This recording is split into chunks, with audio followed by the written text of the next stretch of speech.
오늘 우리의 이야기가 여러분의 마음에 깊은 울림을 준다면 이 은혜의 메시지를 주변의 소중한 분들과 함께 나누어 주시길 바랍니다. 저희 채널을 구독하고 좋아요를 눌러주시는 것은 더 많은 지혜와 영감의 여정을 함께 만들어가는 귀한 동행의 발걸음이 됩니다. 여러분의 삶 가운데 하나님의 크신 평안과 축복이 늘 함께하기를 진심으로 기도합니다. 우리가 살아가는 존재의 근본적인 진실은 바로 이것입니다. 하나님을 향한 신뢰, 즉 믿음이야말로 인생을 가치 있게 만드는 모든 것의 굳건한 기초가 된다는 사실입니다. 믿음은 보이지 않는 것들을 붙잡는 우리의 손잡이와도 같습니다. 오늘 우리는 이 믿음에 대해 깊이 이야기 나누고자 합니다. 하지만 안타깝게도 오늘날 우리는 축하와 환희 속에서만 신앙을 배우는 세대를 마주하고 있습니다. 어떻게 소리치고 기뻐해야 하는지는 배우지만 인생의 모든 것이 무너져 내리는 듯한 지옥 같은 순간에 무엇을 해야 하는지는 배우지 못하고 있습니다. 그래서 오늘 이 시간은 하나님께서 여러분 각자에게 주시는 인생의 설명서가 될 것입니다. 삶에서 예기치 못한 문제가 터졌을 때 여러분이 기록한 이 말씀들을 펼쳐 혼란 속에서 길을 찾게 하는 안내서 말입니다. 어떤 이들은 묻습니다. 왜 하나님은 저를 이런 엉망진창인 상황, 이런 고난 속으로 이끄시는 걸까요? 그 이유는 하나님께서 당신이 그 모든 것을 이겨낼 것임을 알고 계시기 때문입니다. 그리고 기억하십시오. 고난을 겪어보지 않은 사람은 다른 이들에게 전할 메시지가 없습니다. 고난이라는 시간 속에서 숙성된 메시지야말로 당신이 무언가를 겪었고 그것에서 살아남았으며 그 이야기를 전하기 위해 이 자리에 서 있다는 가장 강력한 증거가 됩니다. 어떤 고난을 겪으셨든 고개를 들고 담대히 증언할 수 있기를 바랍니다. 나는 여전히 여기에 서 있다 라고 말입니다. 오늘 우리가 함께 묵상할 말씀은 히브리서 11장 1절입니다. 믿음은 바라는 것들의 실상이요 보이지 않는 것들의 증거니 이 한 구절만으로도 우리의 심장은 뜨거워집니다. 오늘의 첫 번째 핵심 메시지입니다. 잘 기록해 두십시오. 우리의 필요가 하나님을 움직이는 것이 아닙니다. 우리의 믿음이 하나님을 움직입니다. 다시 한번 강조합니다. 필요가 아닌 믿음입니다. 성경 전체를 살펴보면 수많은 사람들이 각자의 필요를 가지고 있었습니다. 하지만 모두가 기적을 체험하지는 못했습니다. 그 차이는 그들의 절박함의 깊이가 아니었습니다. 바로 믿음의 유무였습니다. 이 사람이 저 사람보다 더 간절했기 때문에 치유받은 것이 아닙니다. 그들에게 믿음이 있었기 때문입니다. 마가복음 6장 4절에서 6절 말씀이 이를 뒷받침합니다. 예수님께서 그들에게 이르시되 선지자가 자기 고향과 자기 친척과 자기 집 외에서는 존경을 받지 못함이 없느니라 하시며 그들이 믿지 않음으로 말미암아 거기서는 아무 권능도 행하실 수 없었다고 기록되어 있습니다. 예수님께서는 선지자가 자기 고향에서는 존경을 받지 못한다고 말씀하십니다. 이것이 우리에게 주는 교훈은 무엇일까요? 바로 익숙함이 믿음을 무너뜨릴 수 있다는 것입니다. 너무나 익숙해지면 그 안에 깃든 신성함과 가치를 잊어버리게 됩니다. 예수님은 다른 도시에서는 사랑과 존경을 받으셨고 그들의 믿음 위에서 수많은 기적을 행하셨습니다. 하지만 정작 당신을 가장 잘 안다고 생각했던 고향 사람들의 불신 앞에서는 아무것도 하실 수 없었습니다. 어쩌면 당신의 삶에 있는 어떤 사람들은 당신을 몰랐더라면 더 큰 축복을 받았을지도 모릅니다. 너무 가까이서 당신을 알기에, 너무 익숙하기에 당신 안에 있는 하나님의 선물을 업신여기고 있기 때문입니다. 그들은 당신의 과거 모습에만 얽매여 당신이 지금 어떤 사람으로 변화되었는지 보지 못합니다. 그리고 당신이 누구인지를 제대로 보지 못하기에 당신을 통해 흘러갈 수 있는 축복을 결코 받을 수 없는 것입니다. 이것이 바로 오늘 말씀의 두 번째 핵심입니다. 당신이 무엇을 보느냐가 당신이 무엇을 얻느냐를 결정합니다. 길 위에서 예수님은 제자들에게 물으셨습니다. 사람들이 나를 누구라 하더냐? 베드로는 주는 그리스도시요 살아계신 하나님의 아들이시니이다 라고 고백했습니다. 하지만 그의 가족과 고향 사람들은 저 사람은 그저 목수의 아들 아니냐? 라고 말했습니다. 만약 당신이 예수님을 그저 목수로만 본다면 그분은 당신의 집을 고쳐주는 일밖에 하실 수 없습니다. 하지만 당신이 그분을 구원자로 본다면 그분은 당신의 온 세상을 고치실 수 있습니다. 하나님께서 다른 사람에게는 행하시는 일을 당신에게는 해주시지 않는다고 느끼십니까? 그것은 어쩌면 하나님의 편애가 아니라 당신이 하나님을 어떻게 보고 있느냐의 문제일 수 있습니다. 이제는 사람들에게 나를 좋아해? 라고 묻는 것을 멈추고 당신은 나를 제대로 보고 있습니까? 라고 물어야 할 때입니다. 당신은 내 삶에 깃든 하나님의 기름 부으심을 봅니까? 내가 값비싼 명품을 걸치지 않아도 내 안에 있는 가치를 알아봅니까? 내가 수억 원짜리 차를 몰지 않아도 내 안에 하나님께서 심어두신 것이 얼마나 귀한지 당신은 봅니까?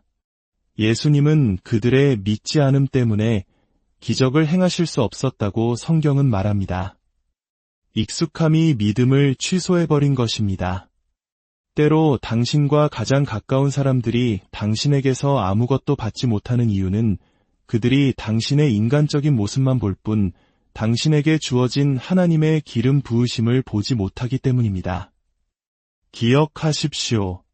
만약 당신이 누군가 안에 하나님께서 심어두신 것을 존중하지 못한다면 당신은 그 사람에게 하나님께서 허락하신 것에 접근할 수 없습니다.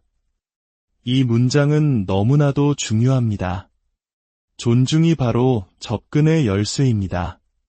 존중은 통로를 엽니다. 하나님의 왕국에서 축복과 지혜, 그리고 기름 부으심은 종종 하나님께서 선택하신 사람들을 통해 흘러갑니다. 축복받기를 원하십니까? 지혜를 원하십니까? 기름 부으심을 원하십니까? 그렇다면 존중하는 법을 배우십시오. 때로는 당신이 사람을 어떻게 존중하느냐에 따라 축복이 임합니다. 우리 한국 문화에서도 스승과 어른을 공경하는 것을 통해 지혜와 배움의 문이 열린다고 믿지 않습니까? 영적인 원리도 마찬가지입니다.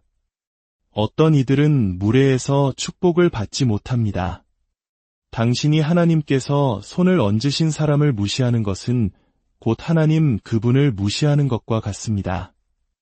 당신이 내 자녀를 함부로 대하고도 내가 당신에게 웃으며 아침 인사를 건넬 것이라 생각하십니까? 아닙니다. 당신은 그들의 아버지인 나와 마주해야 할 것입니다. 우리가 사람들을 함부로 대할 때 우리가 그들의 아버지이신 하나님과 마주해야 한다는 사실을 잊고 살아갑니다. 존중은 아첨이 아닙니다. 그것은 누군가에게 하나님께서 투자하신 가치를 알아보는 것입니다. 찬양팀이 온 마음을 다해 찬양할 때 두 손을 들어 함께 찬양하는 것이 그들에 대한 존중입니다. 새벽 5시에 일어나 교회의 모든 자리를 정돈하고 안내하는 봉사자를 존중하십시오. 하지만 우리 엄마가 저에게 어떻게 했는지 몰라요. 그래도 어머니를 존중하십시오. 아버지는 제 곁에 있지도 않았어요. 부재 중에도 아버지를 존중하십시오. 그들에 대해 나쁘게 말하지 마십시오. 하나님께서 당신을 존중의 자리에 세우시는 것을 보게 하십시오. 우리는 부모님을 공경해야 합니다. 하지만 우리는 그들에게 접근을 허용할 의무는 없습니다. 즉, 그들이 나를 존중하지 않을 때 나는 그들의 무례함을 받아들일 필요 없이 거리를 둠으로써 그들을 존중할 수 있습니다. 존중은 하나님의 투자를 인정하는 것입니다. 우리가 자녀에게 비싼 신발을 사주었는데 아이가 그 신발을 흙투성이로 만들어 왔을 때 우리가 화가 나는 이유는 신발 값 때문만이 아닙니다. 우리의 투자와 희생을 존중하지 않았기 때문입니다. 그런데 우리는 하나님을 어떻게 대하고 있습니까? 하나님께서 밤새 천사를 보내 당신을 지키셨는데 아침에 눈을 뜨자마자 가장 먼저 하는 일이 무엇입니까? 당신이 잠든 동안 당신을 지켜주신 그 사실을 존중하지 않고 있지는 않습니까? 나의 찬양은 나의 존중입니다. 하나님께서 나를 어떤 산을 넘게 하셨는지, 어떤 골짜기를 지나게 하셨는지 돌아볼 때마다 우리는 그분께 존중을 표해야 합니다. 이제 내 안의 것과 내 위의 것의 차이에 대해 이야기해 봅시다. 내 안의 것은 하나님께서 주신 재능, 지혜, 분별력 등입니다. 내 위의 것은 하나님의 부르심, 신성한 권위, 즉 기름 부으심을 의미합니다. 그렇다면 재능과 은사는 어떻게 다를까요? 재능은 당신이 할 수 있는 것입니다. 노래, 글쓰기, 운동신경처럼 태어날 때부터 가졌거나 연습을 통해 발전시킬 수 있는 자연적인 능력입니다. 은사는 하나님께서 당신을 통해 하실 수 있는 것입니다. 성령께서 하나님의 왕국을 세우기 위해 주시는 가르침, 예언, 치유, 영분별과 같은 영적인 능력입니다. 당신은 말을 잘하는 재능은 있지만 그 말에 기름 부으심이 없을 수 있습니다. 노래하는 재능은 있지만 그 노래가 사람들의 마음을 움직이지 못할 수도 있습니다. 오늘날 교회의 문제는 우리가 우리의 은사에 순종하기보다 우리의 재능과 너무 사랑에 빠져 있다는 것입니다. 재능을 발전시키되 그 재능을 당신의 은사에 복종시키십시오. 재능의 목적은 주로 당신과 다른 사람들에게 현실적인 유익을 주는 것입니다. 수입을 창출하고 기회를 만들고 즐거움을 줍니다. 반면 은사의 목적은 하나님께 영광을 돌리고 교회를 세우며 그분의 뜻을 이루는 것입니다. 하나님께서는 이제 당신의 재능과 은사 모두를 통해 당신을 축복하실 것입니다. 고난의 계절은 이제 끝났습니다. 당신의 재능이 다음 단계로 올라가고 당신의 은사 또한 다음 단계로 올라갈 것입니다. 기억하십시오. 당신의 재능은 발전시키십시오. 그러나 당신의 은사는 제자 훈련을 받게 하십시오. 좋은 연습은 당신을 재능 있는 사람으로 만들 것입니다. 그러나 나쁜 교회는 당신의 은사를 죽일 것입니다. 성경의 모든 인물들은 순종 없이는 은사를 사용하지 못했습니다.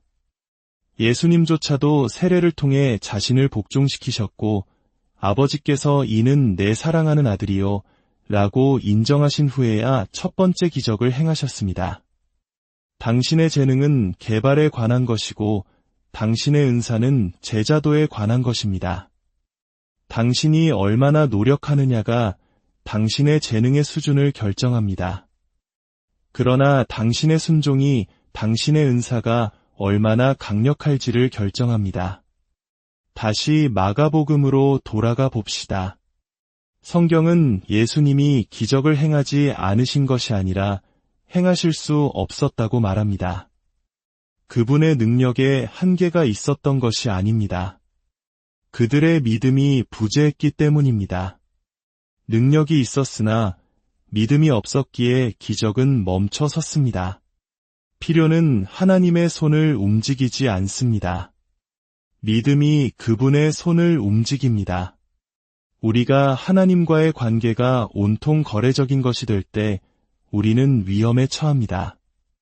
인터뷰에 합격하기 전까지는 거룩한 중보기도자였다가 직장을 얻은 후로는 단 한 번도 기도하지 않은 적은 없습니까?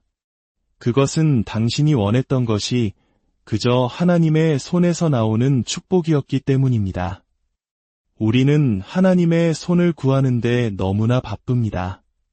축복을 상징하는 그 손 말입니다.